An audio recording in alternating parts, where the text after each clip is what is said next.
Assalamualaikum warahmatullahi wabarakatuh. Halo semuanya, perkenalkan saya Zahra Ivania Sufa. Saya dari Program Studi Perbankan Syariah UIN Sunan Kalijaga, Yogyakarta.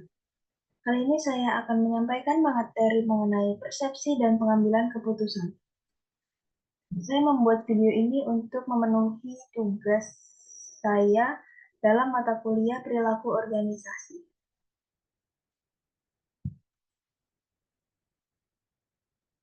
Definisi persepsi. Persepsi adalah proses individu di dalam mengatur dan menginterpretasikan kesan-kesan sensoris agar memberikan arti dalam lingkungan. Atau setiap individu bisa melihat hal yang sama, namun mengartikannya secara berbeda. Mengapa persepsi penting dalam perilaku organisasi?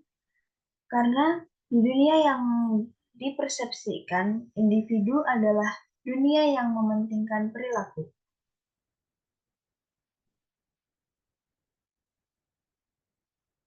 Faktor-faktor yang mempengaruhi persepsi. Itu ada 3 faktor, yaitu yang pertama ada faktor-faktor pada penilai, faktor-faktor pada situasi, dan faktor-faktor pada target.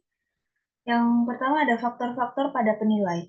Itu berisi tentang sikap, motif, minat, pengalaman, dan ekspektasi. Lalu ada faktor-faktor pada situasi. Yang pertama yaitu waktu, latar kerja, dan latar sosial. Yang ketiga ada faktor-faktor pada target. Yang pertama ada inovasi, yang kedua ada pergerakan, yang ketiga ada suara, yang keempat ada ukuran, yang kelima ada latar belakang, yang keenam ada proksimitas, yang ketujuh ada kesamaan.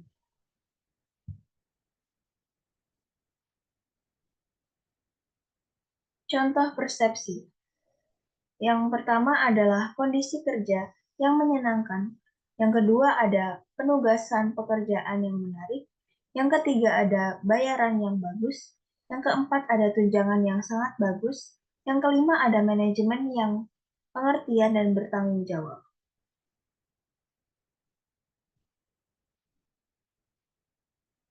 Faktor-faktor yang mempengaruhi persepsi dibagi menjadi dua, yaitu faktor-faktor dalam diri sendiri dan faktor-faktor dalam orang lain, dalam diri orang lain.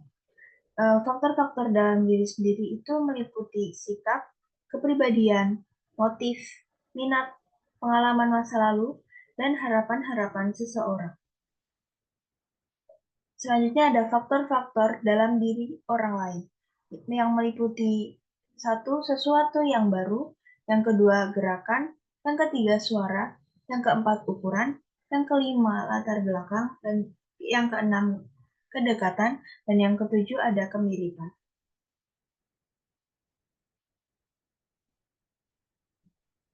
Pengambilan keputusan individual. Sebuah perbedaan antara situasi sekarang dan yang diinginkan. Pengambilan keputusan terjadi sebagai reaksi atas masalah atau problem.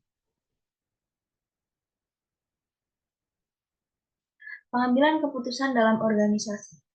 Yang pertama yaitu pengambilan keputusan rasional. Pengambilan keputusan harus membuat pilihan, maksimalkan nilai yang konsisten dalam batas-batas tertentu. 6 langkah pengambilan keputusan yang rasional yaitu yang pertama, menetapkan masalah, yang kedua mengidentifikasi kriteria keputusan, yang ketiga ada mengalokasikan bobot pada kriteria, yang keempat ada mengembangkan alternatif, yang kelima ada mengevaluasi alternatif, yang keenam ada memilih alternatif terbaik. Pengambilan keputusan dalam organisasi yang kedua adalah rasionalitas terbatas. Para individu mengambil keputusan dengan merancang bangun model-model yang disederhanakan dan menyuling ciri-ciri hakiki dari masalah tanpa menangkap semua kerumitannya.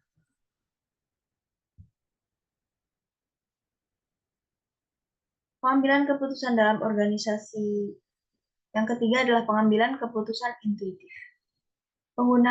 Penggunaan intuisi untuk mengambil keputusan tidak lagi dianggap tak rasional atau tak efektif. Perlu dilihat bahwa definisi intuitif dari para ahli adalah suatu proses tak sadar yang menciptakan dari dalam pengalaman yang tersaring. Intuisi ini juga saling melengkapi dengan analisis rasional.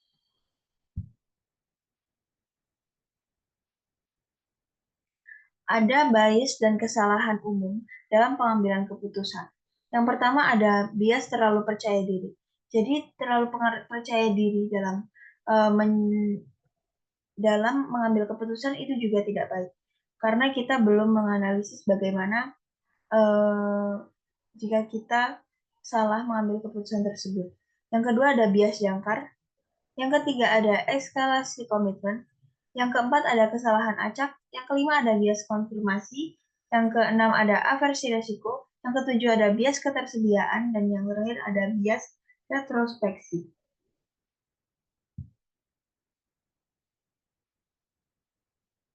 Terima kasih.